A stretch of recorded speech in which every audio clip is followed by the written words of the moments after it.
Alright, hi guys, this is Neil po sa'yo, and in this video po ipapakita ko sa'yo kung magkano yung pwede mong kitain working from home and working as an Etsy VA. Okay, so if interesado ka po na kumita na nasa bahay lang and gusto mong malaman kung magkano yung potential na pwede mong kitain, then keep watching this video. Right? So ipakita ko lang po yung kinita ko nung month of July. Okay, so kung makikita nyo po, ito yung PayPal account ko.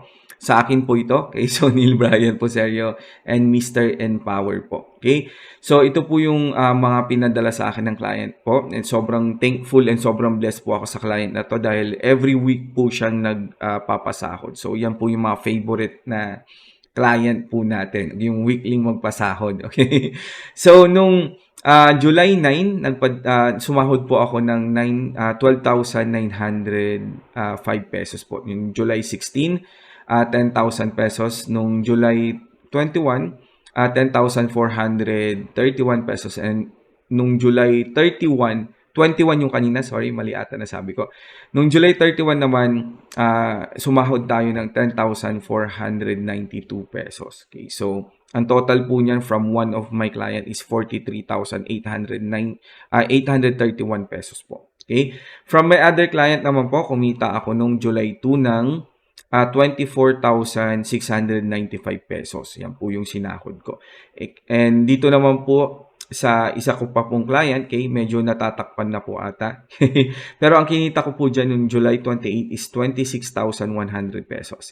Nung July 7 naman po is 25,891 pesos. And nung July 21, 25,516 pesos. Okay, so dalawa ata yung natanggap ko nung July 21. Okay, dalawa nga, which is 25,000 plus 10,000. So, around 35,000. So, imagine, may dumating sa'yo na 35,000 na isang araw lang. Okay, so napakasarap po ng pakiramdam no kasi July 21, usually nagbabayad ka na ng bills, di ba? Kung converge ka, 24 yung parang due date, di ba?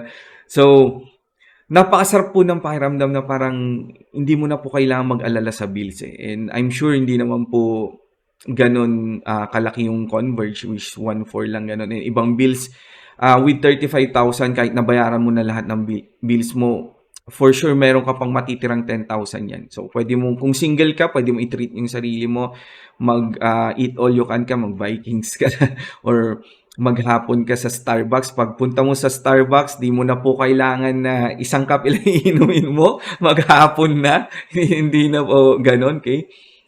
Pumunta ka po doon, magkape ka every hour. Huwag ka naman sobrang every hour dahil mapapalpitate ka niyan. Or pumunta ka ng SNR, okay? May budget kang 10,000. Sigurado punong-puno na yung napakalaking pushcut mo sa SNR, hindi mo pa po nauubos yung 10,000. Okay, so ang gusto ko lang po i-share is napakasarap po ng pakiramdam na napakalaki po ng kinikita natin. And ang maganda pa po dyan, nasa bahay lang po tayo. Hawak po natin yung oras natin. Okay, so halimbawa, mga after lunch ako mag-work ngayon. Tinatamad ako na ngayon. After lunch ako mag-work. Hawak mo yung oras mo. Napakasarap po ng pakiramdam nun. Okay? So anyways, ang total na kinita ko po ng month of July is 143,034 pesos. And gumawa po ako ng course kung saan tinuturo ko po lahat ng alam ko pagdating po sa pagiging Etsy VA. Okay? So ipakita ko lang po ng saglit yung aking ginawang course po. Right? Alright, so ito po yung ginawa kong course. Okay? Nandyan po yung link sa baba. Click mo lang po kung interesado ka. Kung gusto mo ring kumita ng 150,000 each and every month. Kung gusto mo ring hawak mo yung oras mo. Kung gusto mong masarap yung tulog mo kasi hindi ka na nag-aalala sa bills mo. And naibibigay mo na lahat, hindi lang para sa'yo, kundi para sa pamilya mo. Nandyan po yung link sa baba. Okay? Ang maganda po dito sa ating course, hindi ko lang po tinuro lahat ng skills, lahat ng knowledge, lahat ng technique na kailangan mong matutunan para po maging effective Etsy VA ka and matulungan mo yung client mo maging productive yung store nyo, kumita ng $1 million in revenue din. Hindi lang po yun ang tinuro ko dahil gusto ko po na magkaroon ka po ng client. Marami po akong nakausap na meron na po silang knowledge, meron na po silang skill pero hindi po sila makahanap ng client. Bakit po? Hindi po nila alam kung saan po maghahanap ng client, medyo hindi po sila marunong gumawa ng resume, hindi po nila alam ilalagay sa resume nila, hindi po nila alam gumawa ng portfolio, hindi po nila alam gumawa ng cover letter. Okay? So lahat po yan, naisip ko na po yan. Dito po sa course na to, wala ka pong maiisip na dahilan para hindi ka maging successful. Okay? Kasi po lahat po ng naisip ko na gagawin mong dahilan, nilagay ko na po dito. Okay? Ginawan ko po ng paraan and nilagay ko po dito and ginawan ko po ng solusyon. Okay? So, dito po sa module 9, tuturuan po kita kung paano gumawa ng online jobs PH mo. Mag-spy po tayo sa competition para yung online jobs PH mo maganda. And gagawa po tayo ng online jobs PH account mo na talagang super impressive and hindi mo po kailangan ng experience. Wala pong pakailamang experience dito, okay? And mamaya may solusyon po tayo dyan sa walang experience. Ipapakita ko rin po sa inyo, okay? Next po is gagawa po tayong napakagandang resume. I-discuss ko yung iba't ibang part ng resume and kung ano yung mga ilalagay mo doon. So kung nag-aalangan ka kung ano ilalagay mo sa resume mo, huwag ka na mag-alangan dahil meron po tayong mga suggestion doon.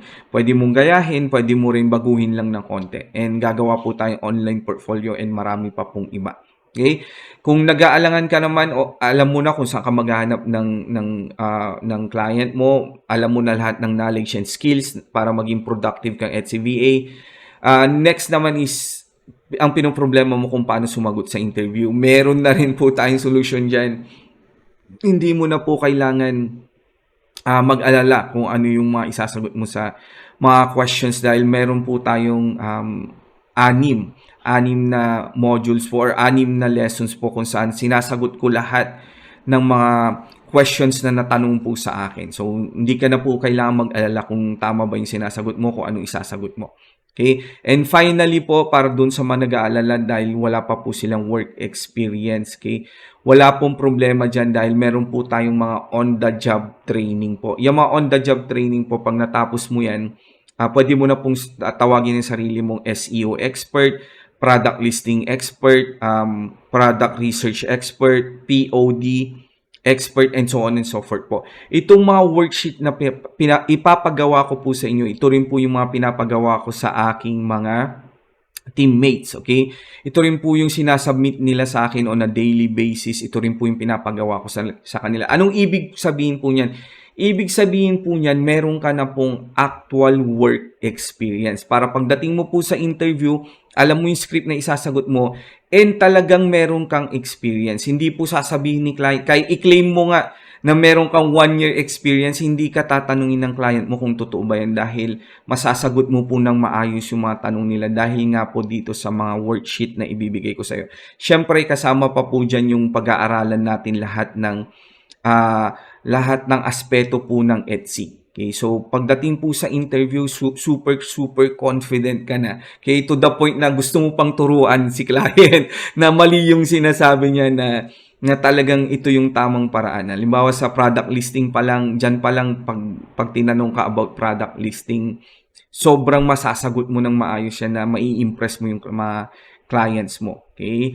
So, if interesado ka po na kumita ng 150,000, if gusto mo ng more time for yourself, if gusto mong hindi na mag-alala sa bills, then nandyan po yung link sa description dito po sa course and mag-enroll ka po. Okay? Ang guarantee ko po sa'yo is tuturuan po kita hanggang willing kang matuto. Tuturuan kita, i-guide kita hanggang kumikita ka na po ng gusto mong income. Okay? Marami po akong kilala na kumikita pa po ng mahigit pa sa 150,000 on a monthly basis. So, kung kayang-kaya nila, I'm sure kayang-kayang gawin mo rin. Kayang-kaya mo rin gawin. Kayang-kaya natin gawin. Right? So, again, thank you so much for watching this video. This is Neil po sa'yo. Have a great day po and God bless po sa atin lahat. Alright, so thank you and bye-bye.